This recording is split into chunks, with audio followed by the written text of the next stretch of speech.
அனைத்து உள்ளங்களுக்கும் வணக்கம்.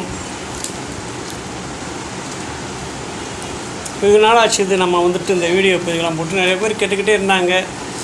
நம்ம நிறையா இதுக்கு போய் இந்த மாதிரி பண்ணும்பொழுது என்னன்னு கேட்டிங்கனாக்க நிறையா பேர் கூப்பிட்றாங்க வீட்டுக்கு. அப்படின்னும் பொழுது நம்ம ஒரு ஆள் போக முடியல, அவங்க கூப்பிட்ற டயத்துக்கு நம்மளால் போக முடியாத சூழ்நிலை. அதனால் சில பேருக்கு கொஞ்சம் வருத்தம் வந்துடுது. அதனால் மேக்ஸிமம் நம்ம ஃபோட்டோஸும் இந்த வீடியோவும் குறைச்சிருந்தோங்க.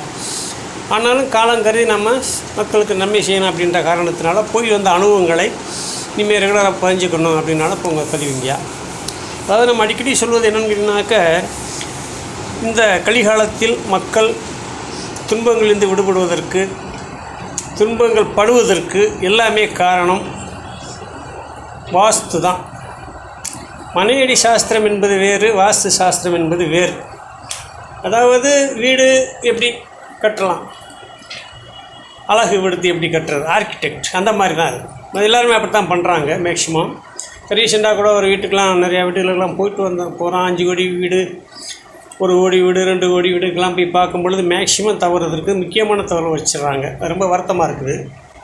இப்போ உதாரணமாக நம்ம என்ன சொல்லுவோம்னா, ஈசானியத்தை சுத்தமாக வச்சுக்கோங்க, உங்கள் குலதெய்வத்தை நல்லபடியாக வணங்கிக் கொள்ளுங்க அப்படின்னு அடிக்கடி சொல்கிறது. ஒவ்வொரு இதுலேயும் நம்ம சொல்கிறது அது முக்கியப்படுத்த வலியுறுத்துவோம். அப்படி இருக்கும் பொழுது ஒரு வீட்டுக்கு போயிருந்தோம். இப்போ நேற்று ஈசானியத்தில் கிச்சன் இருந்ததுங்க. இப்போ நான் சொன்னேன், ஐயா ஆண் வாசம் இருக்காது, பொருளாதார சிக்கல், ரொம்ப சிரமப்படுவீங்க, ரொம்ப வேலைப்பட்டு வேறு முடிவுக்கெல்லாம் போயிருப்பீங்க அப்படின்னு. ஆமாத்துக்கு ஒரே பொம்பளை பிள்ளை. எனக்கு ஒரு யோசனை, இதுக்கு முன்னால் யாருங்க இங்கே குடியிருந்தது? எங்கள் அண்ணன் குடியிருந்தாருனார்.